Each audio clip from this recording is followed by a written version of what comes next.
Welcome to the special edition of Elevate Hotel Design, the podcast where we delve into the latest innovations and trends shaping the hospitality industry. And today we're broadcasting live from one of the most iconic events in the world, the New York City Fashion Week, where design truly meets fashion. This unique setting is the perfect backdrop to explore the intersection of design and fashion and how these influences extend far beyond the runway into our everyday spaces, particularly in hotel design. Today on our show, we will be exploring the Brizo brand, a luxury plumbing fixture company. Brizo has carved out a niche in the luxury segment, appealing to architects, interior designers, and consumers who seek premium fixtures that marry form and function. The brand is associated with high-end projects and is seen as a leader in the luxury plumbing faucet and fixture market. Brizo positions itself as a luxury fitting brand for people who understand that fashion isn't just about the clothes they wear, but their entire lifestyle. They strive to create artfully crafted products that don't just complete rooms, but inspire spaces. What I love about Brizo is they are a leader in advanced water technology and wellness, and with a focus on enhancing the luxury experience. And joining us today, we have an amazing group from Brizo: Emily Mueller, the Hospitality Division Manager, Alex Neff, the Senior Brand Manager, and Celine Garland, Lead Industrial Designer for the Premier and Luxury. And the team will be sharing insights on the Brizo collaboration with the renowned fashion designer Jason Wu, and how these partnerships are setting new trends in both the fashion and design world. So thank you all for joining us. Good. Thank you for having us. Yeah. So Alex, I think we're just excited to be here and really kind of like at this, you kind of create this event. So we've been spending like the last 30 hours together. And I came actually here, I got the privilege of coming here in 2018, and really how you bring designers in hospitality to this event and kind of like set the stage of just like research and trends and really understanding your whole team as a family. And it's been really nice because really everyone was like, yesterday was great. It was like, no, we have the best job and we have the best job and we have the best job. But just seeing you as a company and how gracious you are together and how like collaborative you work together. So just tell us about how this event came about and what's going on here. Thanks, Lorraine, for having us. Yeah. So it's really interesting. I think it would be helpful to start with a little bit of background to your point on how this event really came to be, why we're here. So Brizo started in 2004 and was really founded as a brand that wanted to be bigger than just the interior design space. And where could we draw inspiration that was relevant to the core of the brand? And so this idea came about that, to your point, as you mentioned, fashion is bigger than just the clothes we put on our body. And that became really the linchpin that founded the brand. And so we connected with a stylist very early on. His name is Brendan Cannon, and you had the pleasure of meeting him today. Exactly. And Cannon actually introduced us to a very young designer at the time who he said, I think Brizo and what Brizo's mission is of making fashion for the home would be really perfectly connected to this young designer, and his name is Jason Wu. Mm-hmm. So we met Jason in 2005, and Jason was a very young designer that not a lot of people knew at the time. And this was before he, was selected to dress the First Lady Michelle Obama for the first inaugural ball when Obama became president for his first term. Yeah. And going back to, Brizo just is 20 years old this year. So you actually started in 2004, right? Yes. Okay. Yes. So really just coming into that, like meeting someone a year into kind of developing your brand is also really exciting. So you got to really birth together. Right, exactly. And so it was almost like we started to create at the same time. We were almost on these parallel paths of trying to explore and figure out who we were as a brand and who Jason was as a brand. And in a lot of ways, we had this beautiful crossover because Jason was really passionate about creating, dresses and clothing for women who wanted their lives to be bigger than just the clothes that they were wearing day to day.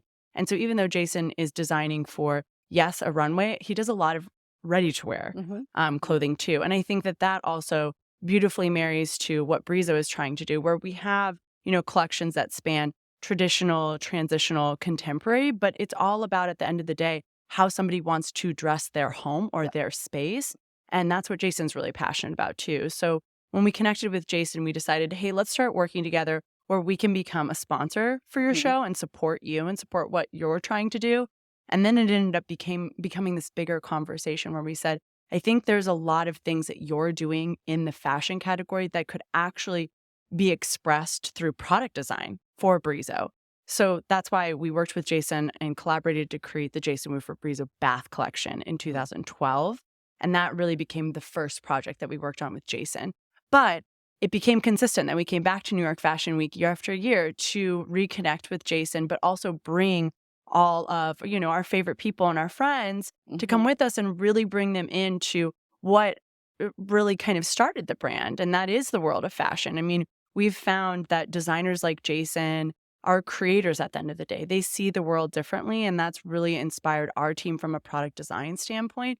And so we want to make sure every year consistently we're bringing people like you, we're bringing showroom associates, we're bringing, reps, we're bringing other interior designers to help them also get inspired by the world of fashion, since that what has become consistent to us and has continued to inspire us as a brand year after year. Yeah, no, that's actually been fabulous. And I think actually this is like the whole, like the excitement of coming from, as a designer, like from people from different parts of the country. And I think for you as an industrial designer, so you've been with Brizo for 18 years. That's right. Yeah.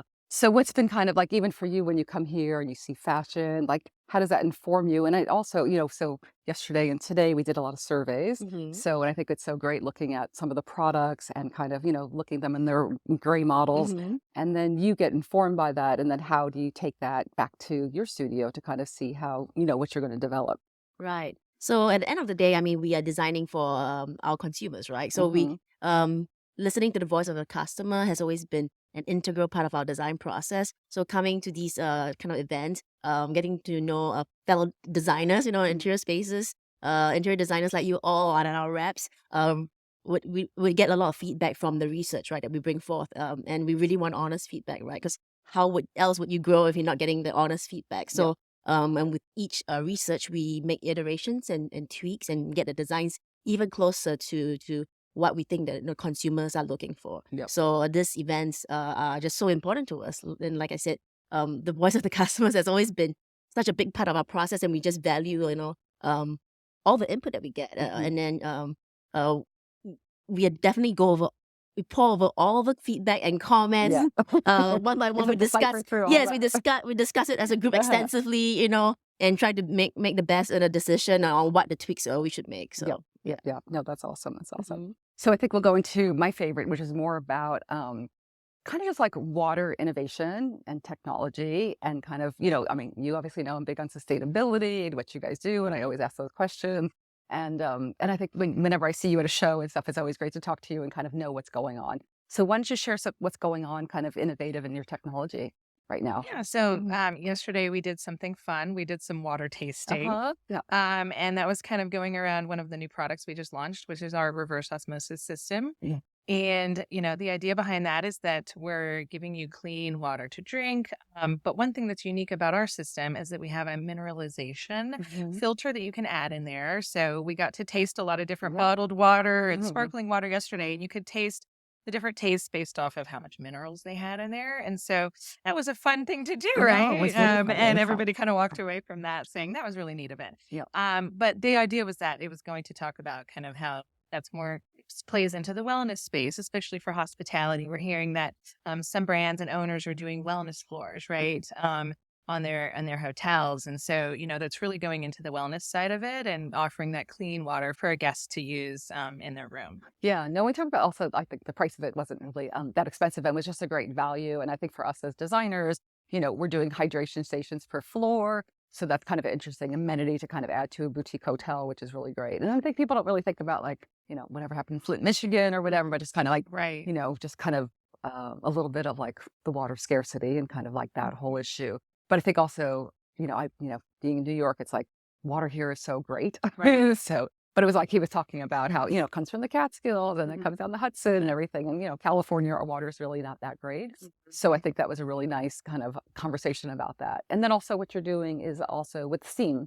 And you're kind of playing with steam technology right now. Yeah. So we launched our steam system last year. Mystic Steam by Brizo, and it has a lot of features too, all about wellness. So we can offer the steam in like presidential suites or the elevated guest areas where you can have aromatherapy and chromotherapy and even audio therapy. So there's a lot of wellness around that as well. And then we also have units for like your commercial spa spaces too. Yep. And I think what was kind of interesting about even just seeing the preview of the steam was actually, it looked really simple. you have the simple version and you have the version that you could put all the colors and everything, which gets a little complicated when you're all wet in the shower. So, I'll add to that because I'll jump right in. I think it's something that has, and I think it ties well into this weekend too of Fashion Week is we've gotten to the point where we know that it's bigger than just design that's important. It really is experiential that we're trying to make sure is always at the forefront of our mind for every single customer. And to your point, when you enter into a hospitality space, you're trying to please a lot of different guests, a lot of different individuals. And we want to make sure that we're able to tailor that experience. So what are the ways that we can play with that? And that's why, to Emily's point, we've really tried to stretch into water innovation and also water quality, because that is something that we have the ability to manipulate at Brizo. Yeah. And so that's become really important too. So the Steam system, what's great about that is, to your point, we have the elemental experience, which is, very basic functionality. Like you have an interface where you just select, off. off, on, one preset, second preset. There was you were like, it's going to steam up in like a minute. Exactly. We have rapid mist technology, which is great. So it heats the Steam system in less than a minute, which is, a competitive advantage for our system. But then the transcendent experience is the one that includes audio therapy, aromatherapy, chromotherapy. And I think that's something that we also know has the ability to influence how someone really feels, how they experience a space. And so it's more than just how beautiful a product is, but how are we influencing how someone's interacting with water? And I think that really plays into what someone takes away from an experience. And so we also know too, which we love about the hospitality world, is a lot of times we hear from customers that homeowners will say, I went to this beautiful space, I stayed at this property, and I loved it so much, and I want to design my bath space like this. And so we find that a lot of times homeowners will say to us, I was inspired by a property, and that's how I want to design my space, or that's what I want to create in my space. So we also love that and take inspiration from your industry as well, because it has the ability to influence how homeowners want to design their own home. Yeah.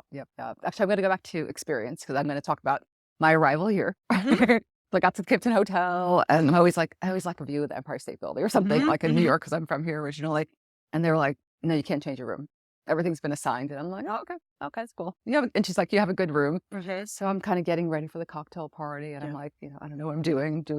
And then I look down there at the screen, and it's like, oh, this Brizo ad. So that, so down below here, this was like a giant screen. Yeah, So, I know. And I was like, oh, I'm going to that party right now. Yeah. So but it was just like this whole beauty. I mean, some people wanted the open tennis match on it, but Sure. Brizo. Yeah. But it was really beautiful. And then we kind of came upstairs to the fourth floor and going to the deck and everything. So you really just set that stage. And I think your previous background before Brizo was with the ad agency. Yes, I worked in advertising previously. So I worked for, the advertising agency that represented Brizo. Yeah.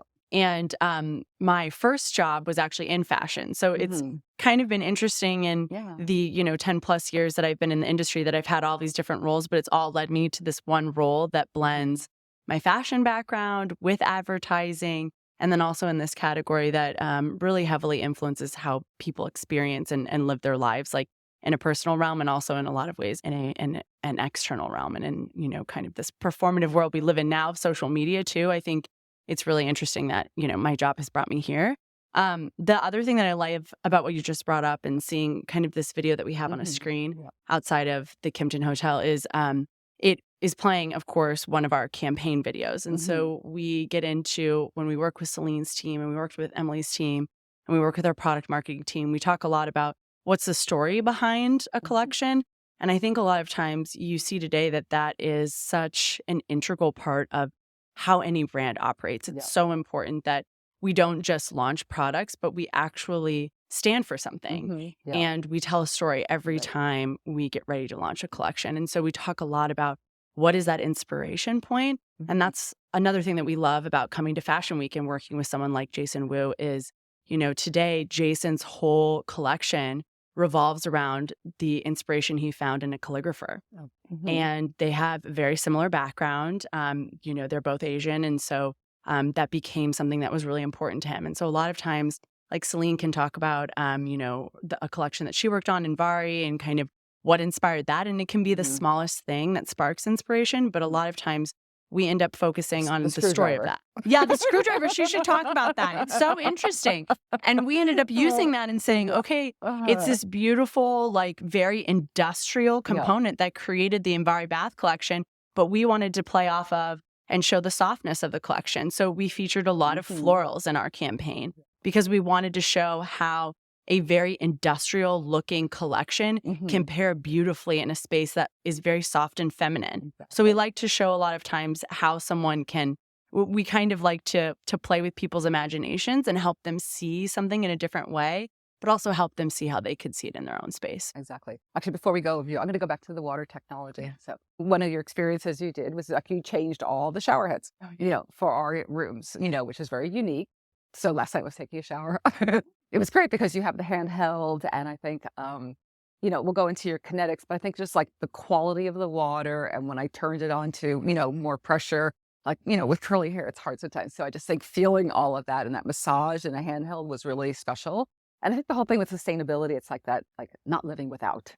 And I think when it's like, we're in California, so it's always like, what? The toilet's not flushing all the way. It's a 1.2 gallon.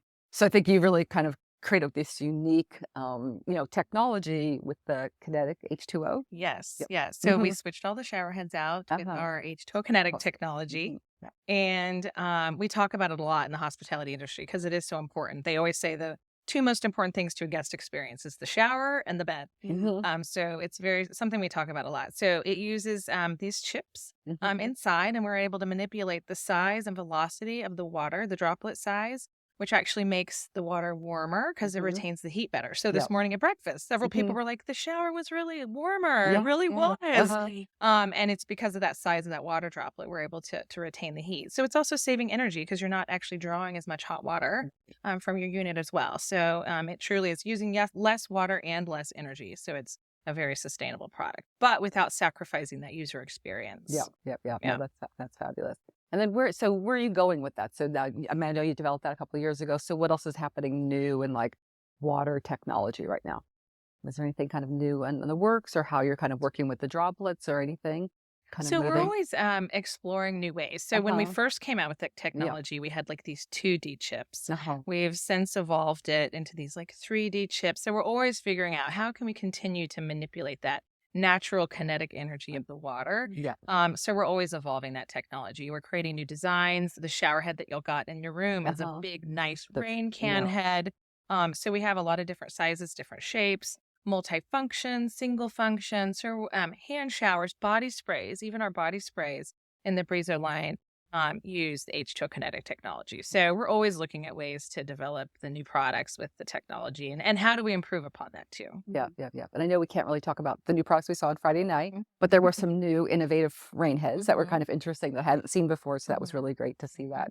So, and then I think we talked about also, it was really great. I think yesterday, like your whole team really was very informative about all different aspects. So I think we talked about even your manufacturing process and the amount of brass you recycle. So what else do you do? One of the largest manufacturers of brass in the United States. So what else are you doing as like a manufacturing process, like in terms of like water usage, stuff like that? Do you metric that for yourself, or how do you look at ESG and other stuff for that's a great question. So our parent company is Masco, and under Masco we do have a sustainability goal to reduce our carbon footprint. And so that's something very big that we're always looking at all of our manufacturing facilities. They're looking at the water quality that we're sending, as we're using the products. How are we recycling the brass, our packaging? So all of that goes into play, and it's something that as a company, we're always looking at how can we reduce that carbon footprint. So it's very important to us as a company. Very cool. So let's go over to you, because I feel like it's also about design. So I think for you, it was kind of, you've been with Brizo for 18 years. That's right. So I think just talk to us about the process, because I feel like, like a hotel, I always kid around like HGTV is like, it does like a renovation of a house in like a weekend, and you're like, what? No, it takes I know. I wish. Yeah. But even for us, like really, like we're working on a project in Napa, and it's kind of like, we're just going through entitlement, and then we haven't even started designing more of the hotel. And then by the time it actually gets permitted and gets to the city and gets priced out, like I'm not going to have that glass of wine for 5 years minimum. So I think kind of you have a similar process, and it's really, I think it was kind of the cuteness of, Judd holding that like controller, and it's like there's so much that goes into that one little piece, you know. Right. So it's just really a craft that's like, you know, we do it on a big scale and you're doing it on a small scale, but there's so much detail because you're also dealing with water, you know, has to pass through it. Absolutely, Yeah. yeah. So with obviously with varying products, there are different like timelines. For Brizo especially, is definitely a longer, 2 or more years even. Right. We're trying to be ahead of the trend, so that in itself is a bit of a magic 8 ball, right? A little bit of a gamble. And with Brizo brand, we are also constantly trying to push innovation as well. So so with that, with the two of them combined, you know, it does take longer because, you know, innovation takes a while to get it right, you know. Yep. So and as Alex has talked about it, it's all about the experience ultimately. So we don't want to sacrifice doing it fast and not getting it right. So it takes a lot of time to it also takes a lot of time. We talked about having these customer events to get input from them. So we want to take time to curate and make sure we get all the feedback that we need to reiterate on the concepts each time.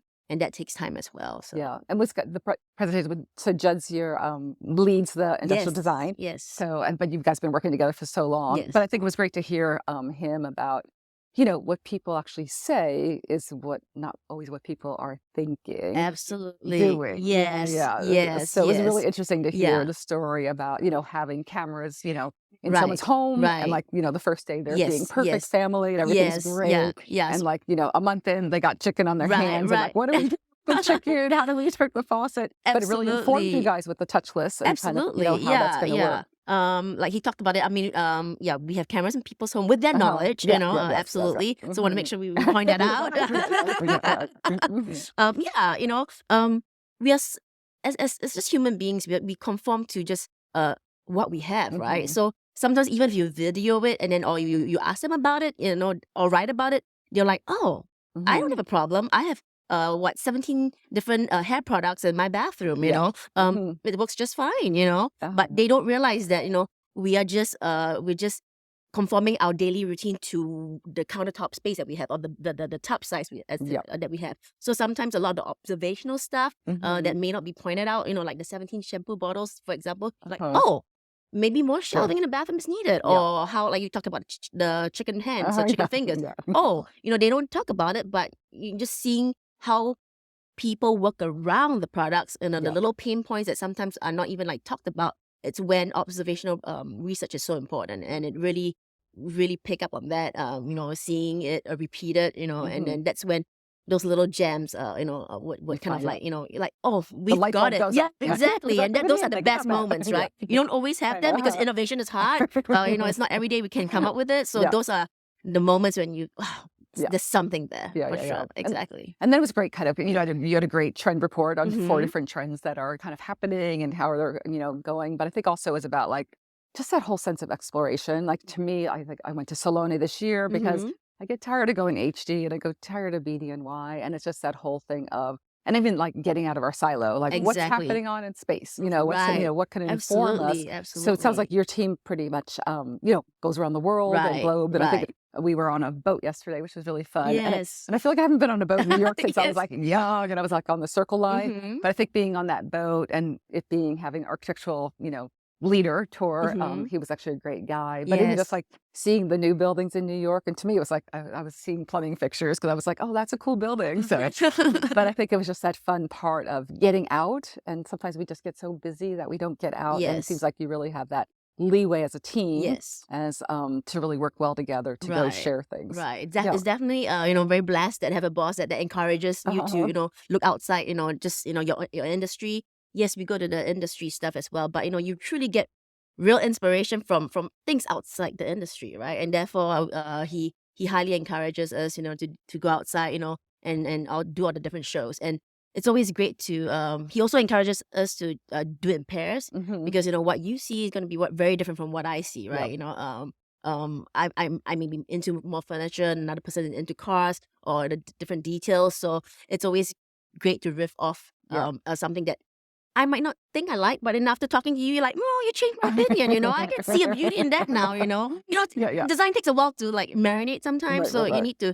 and I like that. That's what I love about it, when I disagree or I hate what you like, but then in the end, I'm like, I see what you're seeing now, and that broadens my horizon, and I think that's so important. And I think Judd talked a little bit about just being in a different country, how, a different language. So, your other senses are heightened. So I think you're just taking time to just enjoy and really seeing the beauty, and especially in Europe with all the, the architecture that's been around for so long. I mean, our faucets, we want them to be timeless as well, and there's a lot of correlation and the details from history itself, to pick up from. So we miss a lot of that in our daily lives. I think if just walking down New York, I think, if I took the time and have the time, there will be, inspiration is truly everywhere. Yeah. No, I kind of like the whole idea of like, and I always might say like Halloween, like getting candy, and like everyone gets back with their bags, and it's like there's different things in each bag, and kind of that whole idea when you take pictures, and you're like, where did you see that? Like I was at the same place in Europe, and I didn't even see that little detail.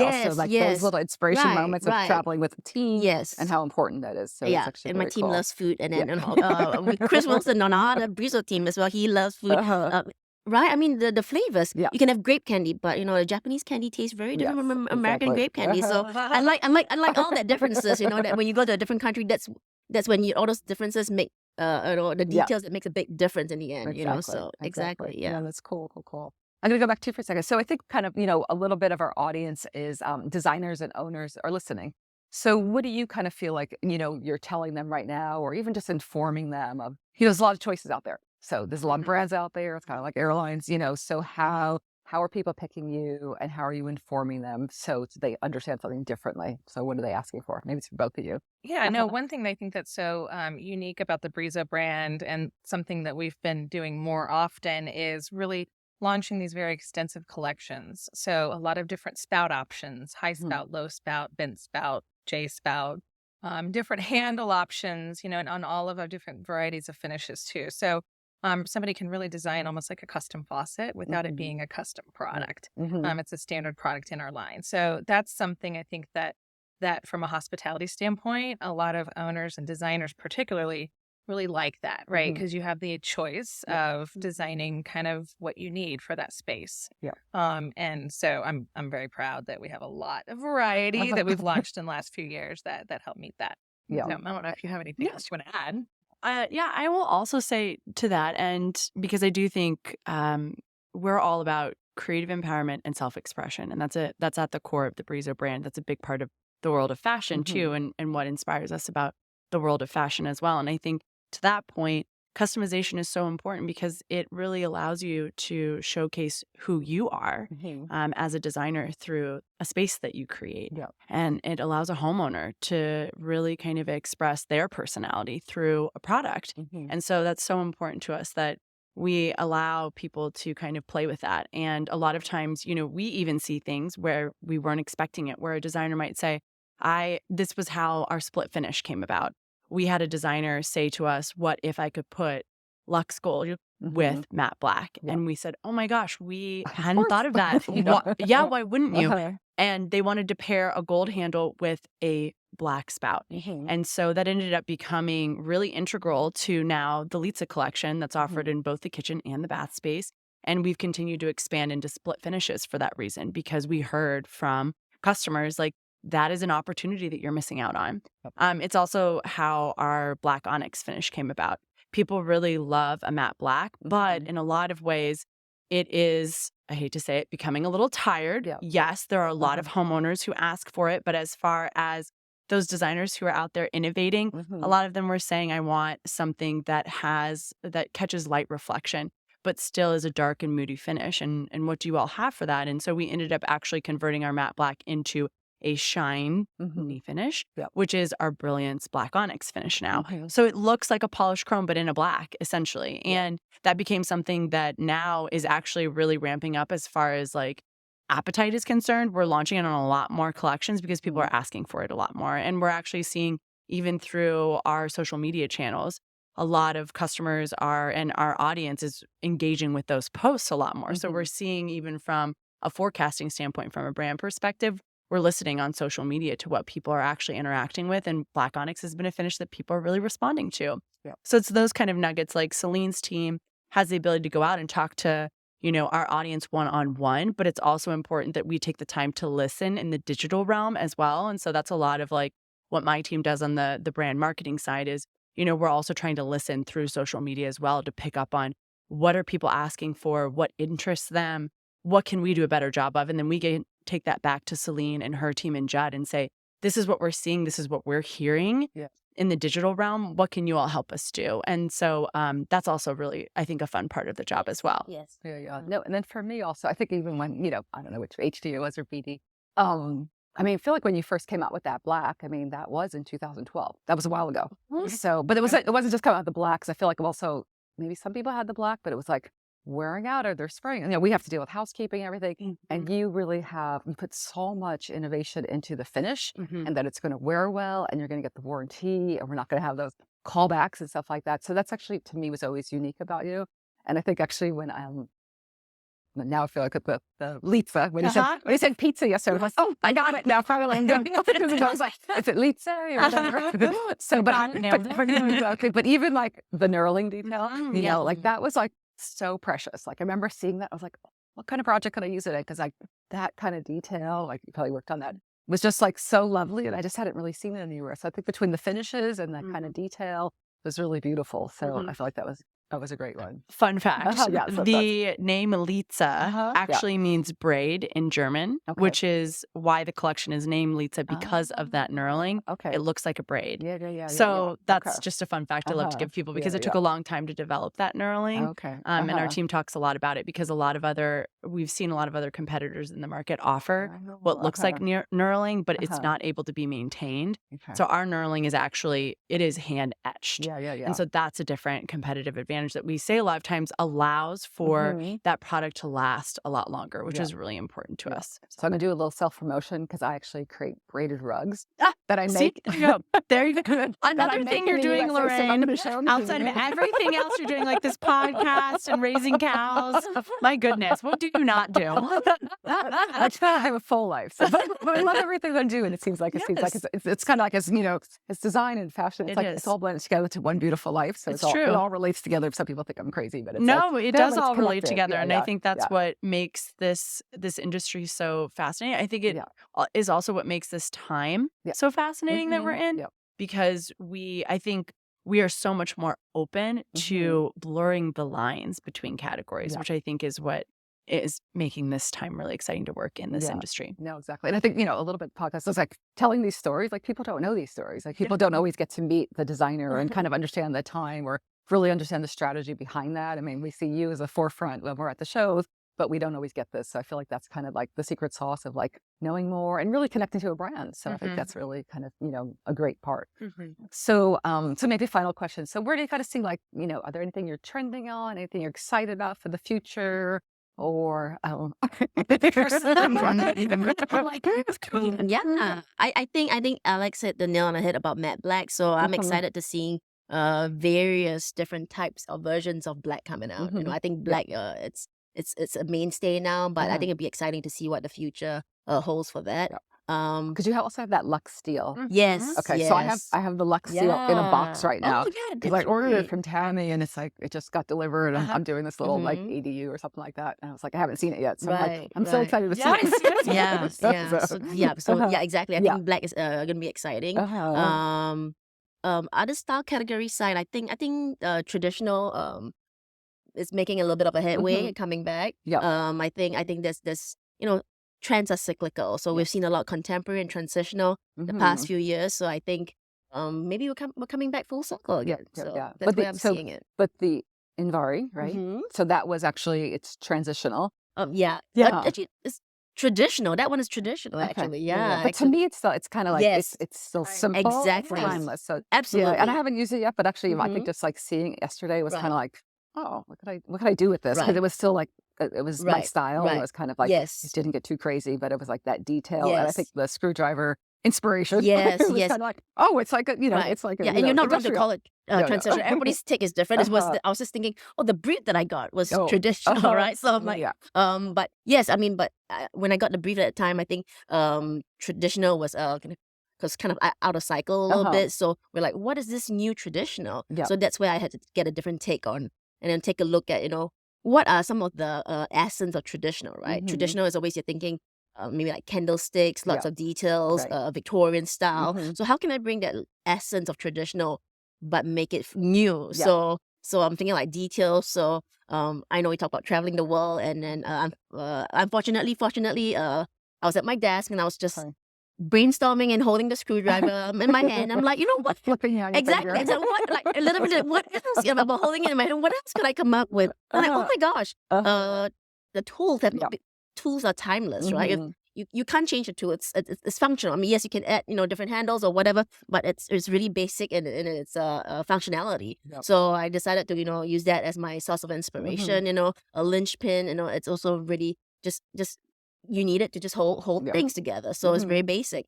At a time, and sometimes that beauty of, I was just in Rhinebeck, my sister lives up there, and it was kind of like just going to some antique stores and it's like rusty tools. Yes. I'm just like, oh my God, this is so beautiful. Like, what can we do with them? Right. So absolutely. Exactly. So that was kind of, after the screwdriver, I kind of went deeper into antique tools. So exactly, to see what else could inspire me, because I think tools was just something that's been around for a long time. So it was a great source of inspiration. So at that time, industrial trend was at its height as well. So but I didn't want to force it, but just using the little details and then bring it to traditional was really what it was needed.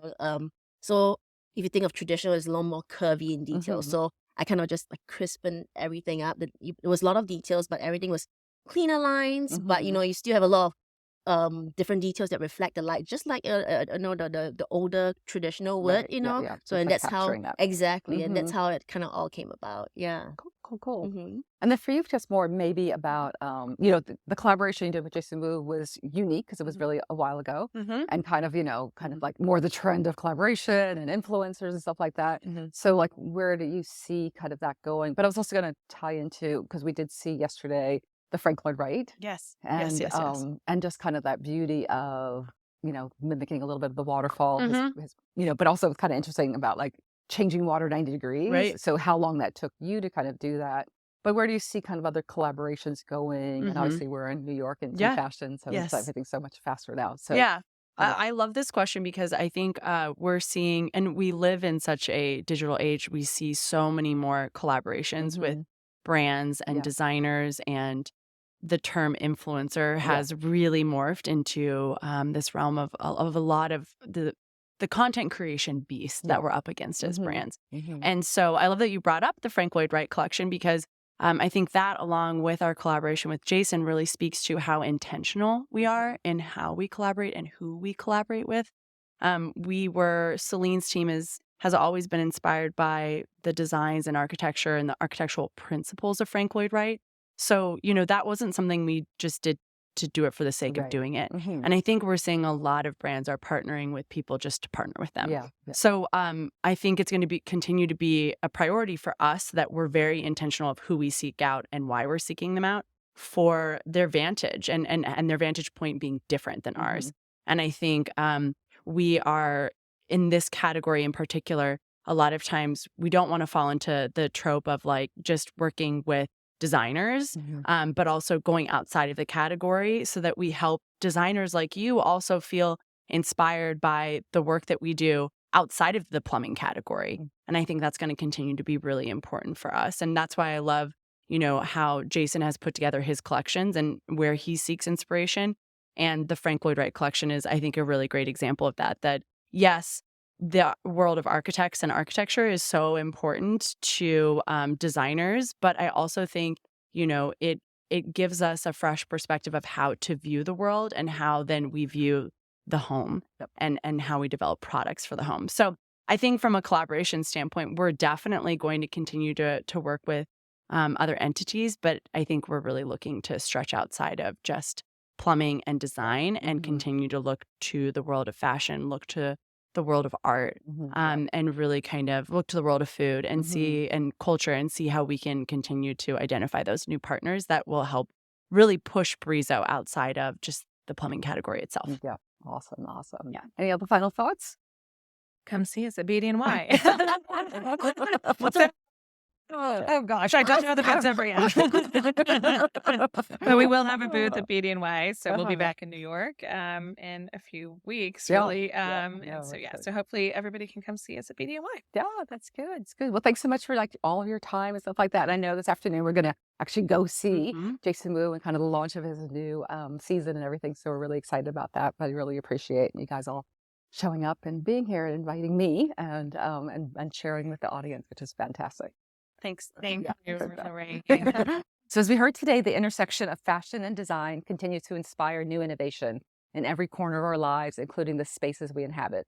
Thank you all for sharing your insights and for giving us a glimpse into how Brizo is shaping the future of hotel design with our cutting-edge technologies and collaborations.